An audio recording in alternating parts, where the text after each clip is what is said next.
বিয়েতে আমাকে পায়নি বলে ওর কিন্তু মন খারাপ ছিল রিসেপশনে, তাই তড়িঘড়ি করে আমাকে বুক করেছে। আর আমার ডেটটা পেয়ে ও কিন্তু খুব খুশি হয়েছে।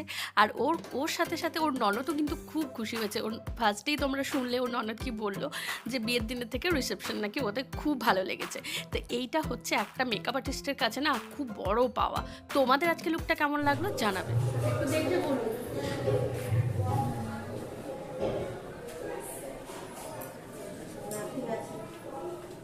ঠিক আছে, কেমন লাগছে? খুব সুন্দর লাগছে, ভালো লেগেছে। ও তো একটু নার্ভাস ফিল করছিল, তো আমি বললাম যে একবার শাশুড়িমাকে দেখ।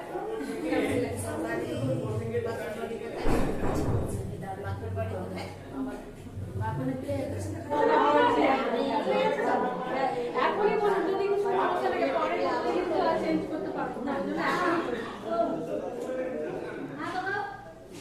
ঠিক আছে।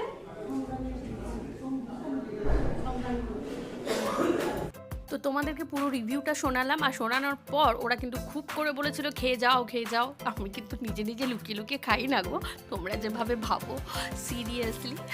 তো যাই হোক, আজকে কিন্তু স্টার্টারটা কিন্তু খুব ভালো ছিল। কুচু তো এখানেই রিভিউ দাঁড়িয়ে দাঁড়িয়ে দিচ্ছিল, ওর না ভয়েসটা ক্লিয়ার আসেনি বলে আমি নিতে পারিনি। এত ভালো স্টার্টারটা খেতে হয়েছিল। পুরো চিকেন পাওয়া গেছে পিসে, অনেক জায়গায় একটু হাড্ডি পাওয়া যায়, বাট এখানে কিন্তু চিকেনের পিসগুলো খুব দারুণ ছিল, আর টেস্টটা না খুব ভালো ছিল। এরপরেই চলে গেছিলাম ফুচকা খেতে, আর ডিনারও করেছিলাম, কিন্তু ওইটা আর একটা ভিডিওতে তোমাদের সাথে শেয়ার করব। তো আজকের লুকটা কেমন লাগলো সেটা কিন্তু জানাতে তোমরা একদম ভুলবে না। তোমরা জানালে আমাদের খুব ভালো লাগে, সত্যি কথা, কাজ করতে বা ভিডিও ছাড়তে আমাদেরও খুব ভালো লাগে। তো এটা ছিল মিষ্টি, আমাদের এখানকার ফেমাস মিষ্টি দোকান, সেটা হচ্ছে ভবানী সুইটস, যেটা নাম সবাই জানো। ওর মিষ্টি কোয়ালিটি খুবই ভালো, তাই ভাবলাম না একটু ভিডিওটা নিয়ে নিই। আর ওখানটায় অর্কেস্ট্রা হচ্ছিল, খুব ভালো ভালো গান হচ্ছিল, সবটা মিলিয়ে দারুণ একটা সময় কাটিয়ে